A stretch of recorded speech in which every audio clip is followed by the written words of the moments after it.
I first noticed the snowman as I walked up our driveway after school. It hadn't been there that morning, and nobody on our street had been outside all day. But there it stood in the center of our yard, tall, thin, almost stretched looking. Its stick arms bent at strange angles like someone snapped them and jammed them back in. The smile wasn't cute either. Instead of coal, someone had used sharp little rocks, giving it a jagged, broken-tooth grin. The worst part, though, was the eyes. Two uneven chunks of coal, both staring directly at my bedroom window like they were waiting for me. I asked my parents if they built it. They both said no. Even the neighbors said they hadn't seen anyone outside long enough to make it. It made my skin crawl, but I tried to pretend it was just some prank.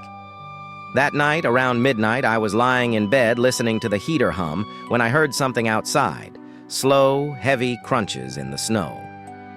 I froze, then lifted my blinds just an inch. The snowman was closer, not by a few inches, but by several feet. It now stood halfway between the yard and the house, still facing my window, its head slightly tilted like it was listening for movement. I dropped the blinds and backed away from the glass, telling myself the snow must have just blown weird or shifted somehow. But deep down, I knew it hadn't.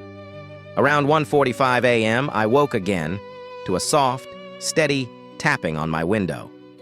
Tap, tap, scrape. My heart felt like it stopped. I stayed perfectly still, afraid that even breathing too loud would give me away. The tapping grew more impatient.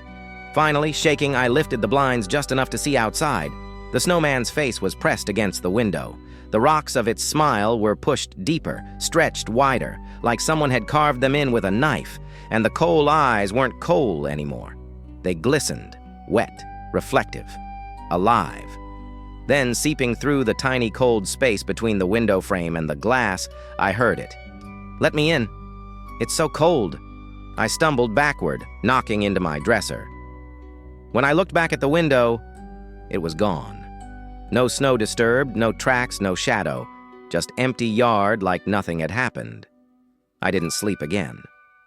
In the morning, sunlight revealed what the dark had hidden.